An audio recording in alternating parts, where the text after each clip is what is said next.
That is the difference. And this is the message I want to get across, that every single one of you should be aiming to become a spiritual millionaire. And the way to become a spiritual millionaire, the easiest way is...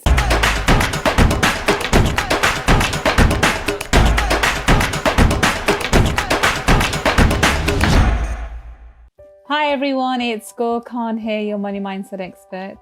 And I help entrepreneurs to get free from limiting beliefs, to reverse their money shame, and to blast with their money blocks so that they can live a life of limited abundance. I really wanted to talk about something that's really dear to my heart, which is a spiritual millionaire. Because as those of you who know me, I am always talking about money, and I talk about money in a very different context, because I want everyone to change their ideas and relationship with money and not have the greed that a lot of people have associated with money.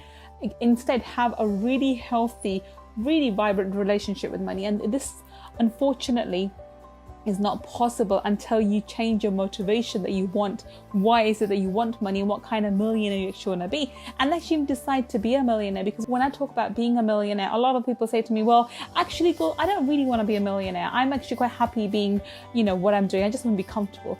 Well, hear me out. What exactly do I mean by spiritual millionaire, and why I think it's so important for you to decide to become one right now. And once you decide to become a spiritual millionaire, you will find the path available to you, and I guarantee you the journey will be just as fulfilling as becoming a spiritual millionaire. I guarantee you that, okay? So first of all, what do I mean by spiritual millionaire? What am I talking about? Well, a spiritual millionaire, unlike the normal ideas that we have of millionaires who are money hungry, and this, by the way, is all social programming that we've been fed through our education system and through the social media and through our TV programs we watch and the childhood programs we watched and Disney movies and you name it, okay? Even Roald Dahl books and so forth. We've been fed all this negative information, negative ideas about money throughout our childhood, throughout our actually the most vital years of our life, which is 0 to 7, when we are actually receiving most of our programming. So our understanding and ideas of what it takes to be a millionaire, because when you think about a millionaire, most people think, oh, well, and somebody who's a millionaire who's even the word is used, filthy rich, or they use the idea of disgustingly rich or happy rich. But the idea that somebody could be wealthy and actually be giving it doesn't even cross their mind. So think about it for a moment. When you think about millionaires, what crosses your mind? The idea that they've got a yacht, they've got a really expensive lifestyle, they're very wealthy, they're arrogant, they're rude, and they're obnoxious, and they're cruel, and they're greedy.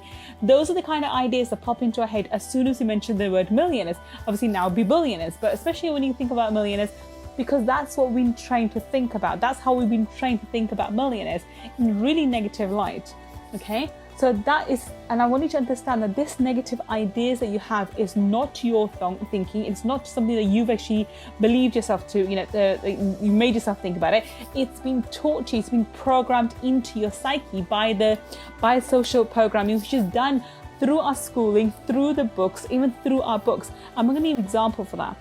For example, my daughter was reading a Roald Dahl a while ago. And one of his most famous books is Matilda. Matilda, if you think about Matilda, in Matilda itself, it has this teacher who's really clever, and Matilda's mom is really dumb because, she's supposed to be married to a rich guy, and Matilda's father is rich, but he's got rich by being corrupt, by doing some shoddy deals, and he's actually, he's very evil and so forth, okay? And how he abhors education and so forth, which is completely obnoxious, but we are led to believe that, he is this awful person who became rich by being corrupt and by being evil, and how Matilda is good and her teacher's good because they like education, right? That is, on the face of it, it doesn't mean anything, but if you think deeper, that really makes you think, okay, so trying to make money is bad, money is evil, being rich is evil, and being rich means being corrupt, right? Again, I'll give you another example. I think a lot of people have seen Jane the Virgin. Now, again, I watched that series with my daughter. I didn't actually watch it. I didn't really, watch it when it first came out. I watched the whole series on Netflix when my daughter started watching, because she was watching it. And I watched it because obviously, Raphael, he's gorgeous, right? But look what they did with his character. So Raphael, when he was rich, he was obnoxious, completely unsuitable for Jane. He treated her badly. He was mean. He was horrible, etc., etc., etc. Right? So and the audience was all rooting towards Michael because Michael was this policeman who was the average Joe Bloggs, who had an average income, and he was stable and he had a job, right? And throughout this series, what happens to Raphael is he loses his money. So in order for him to get the girl, in order for him to get Jane, he had to lose his money, get a job, become a regular guy, and so forth. Right? And even there's an episode when he's actually trying to build his dreams and he's trying to go for it, and Jane's not very comfortable. And there's another episode in there quite early, I think in the second series, where I think when Raphael, makes a trust fund for their son, and Matteo, and Jane has issues with it. And she doesn't want him to receive the money. I think it was something like 25 million or 45 million, something like that. And she has issues with him receiving that money. And in the end, the compromise was when he turns 25, he can get his trust fund, but half of the money will go to him, half the money will go to charity. Look at how it's portrayed. Having money is bad. I would have said, educate your child so he knows how to spend and how to use that money, and actually train your children, give them the education, give them the financial education to invest the money that they have so they can make profit and use that profit in the right way. So a certain amount of the profit can go continuously to charities, a certain amount of the profit will go into further investments, and a certain amount of that profit would go for them to live on a daily basis, right? It's called financial education. Do that for your children. Anyway, that's just just way for me to highlight to you the kind of programming that's given to us even during programs and day-to-day basis. And I did watch this when I was growing up. I know a lot of you who are in the 40s, 50s, and maybe even the 30s have grown up watching Gilligan's Island. Now, do you remember the rich guy from the Gilligan's Island? I don't remember watching most of it, but I remember watching parts of it. And the rich guy was obnoxious, horrible, mean, and whatever. Right? So we have all these negative ideas about what it's like to be a millionaire. So why would you want to be a millionaire? Whereas I want you to dissociate from thinking of yourself as being a normal millionaire. I want you to think of yourself as being a spiritual millionaire. And when you become a spiritual millionaire, it's when you actually decide that I'm going to make a lot of money and I'm going to do it providing a service. Because there's only two ways to make money the right way. Okay? It's either to provide a service or to provide a product. That's it. That's the only way you can make money. It's an exchange of energies, right? You can either make a product or you can make services. So when you decide to become a spiritual millionaire, you have to solve people's problems, either through your services or through your product. And in order for you to get $1 million, for you to make $1 million, for you to become a spiritual millionaire, you have to solve that many problems for that many people, right? Okay. Now, take another step further. So not only are you actually, money becomes a byproduct of the product and services you provide to people and helping find solutions to their problems, you are also actually fulfilling your passion. Now, I highly recommend, and I'm one of those people that I do recommend that you go after and do something that you're passionate about. Now, in all my life, I'm very good at talking. I love talking, as everyone knows. But one of the things that I'm very, very passionate about is money itself. I really do believe I've been placed on this planet, on this earth, to change people's perception and ideas and relationships around money. Money has such bad reputation, has such bad energy for people. And I'm here being money's representative and telling and showing people that there is a different side to money, and money is great, money is neutral. There's nothing wrong with money. It's just how you use it, okay, at the end of the day, and how you attain it, which determines what happens with money, right? So the way to get money, the way to make a lot of money, okay, is by doing something that you're passionate about. I'm absolutely passionate about money and I love teaching about money. Hence, I do coaching, and that's where I've made my business, and my business has literally exploded. When I was doing healing, because I'm a very powerful energy healer, I was healing relationships when I first started training. I did healing people. I focused on different areas.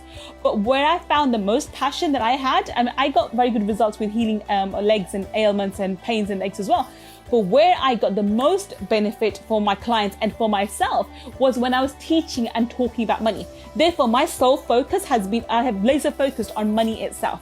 I'm really, really passionate about money, and I want to change people's relationships with money. That means I love what I do. This is not a work for me. You can get me on stage or get me in front of a camera or get in front of a crowd of people and start talking about money all day long, and I would have no problem, and there'd be no shortage of content either. I can go after one topic, after another topic, after another topic, because I love talking about money.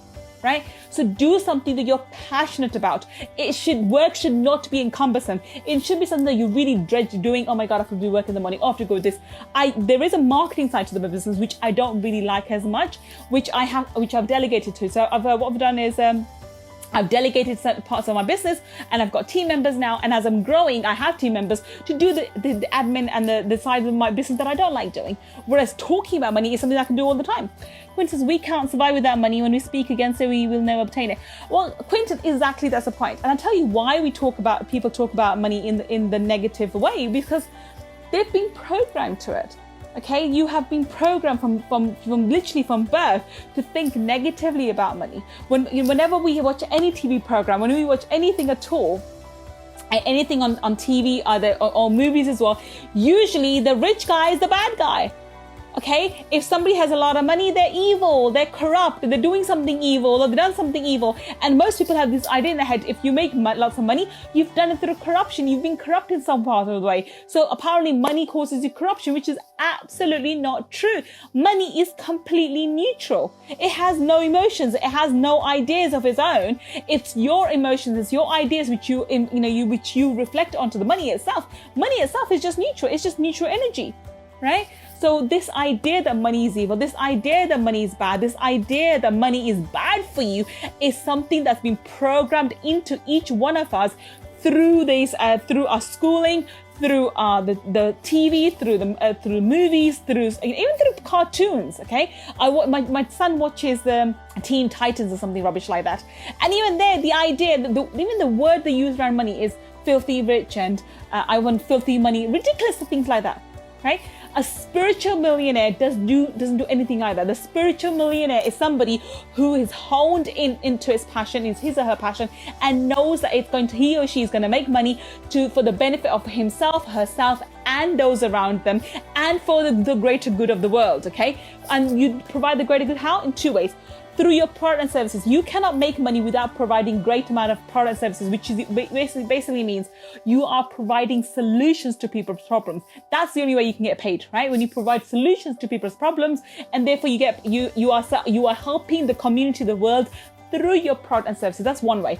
Secondly, by having that amount of money, not only are you taking care of yourself and those around you, you're also taking care of your extended community through by two ways: by actually making a role model so other people can learn from you, but also by financially helping, by providing resources. And thirdly, more importantly, for people who are very far from you, distant people, like for example, when you have a certain amount of money, you can have a charity, or you can start a charity, or you can work with a charity to provide extra resources for people who don't have access to the kind of money that you have at the moment.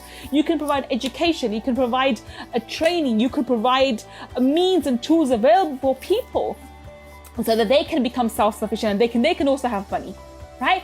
You making money has so many benefits for so many people. Then making money is not the end goal anymore. Spiritual millionaires do not have money as their end goal. Yes, you want to make a lot of money, of course it is, but the end goal is always to provide service to those around you, to your clients, and to the world's community at large. That is the difference. And this is the message I want to get across, that every single one of you should be aiming to become a spiritual millionaire. And the way to become a spiritual millionaire, the easiest way, is to monetize your passion. What are you passionate about? Think about it. What makes you happy? What makes you jump out of bed in the morning and makes you think, oh, well, actually, I could do this all day long. Okay, if I wasn't doing this, I think I'd probably become I love Bollywood. I think you guys know that I love Bollywood, and I'd probably become I don't know, maybe Kathak. I love Kathak as well. So maybe I would go and become a professional dancer and teach dancing. I think that's probably would have been my other profession. If it wasn't teaching about money, it probably would have been learning, becoming a professional dancer and teaching dancing. I love it that much. Okay, especially Indian classical dancing. So what are you passionate about? What is that you want to do in terms of providing a service for the world, and how can you monetize your passion? What is it that's unique to you that you love doing, that you can help to solve other people's problems? That's what spiritual millionaires do. They provide solutions to other people's problems. That's what spiritual millionaires do. They think, okay, they don't have the greed for money. They no longer have this need or greed for money. They treat money with love and respect and honor it and treat it as a valuable resource, but they don't have greed for it. They know that money will come to them when even when it's required, and money will flow to wherever it's required, and there's always abundance of money. Make sense? I hope it does. So in short, I think every single one of you should be aiming to become a spiritual millionaire.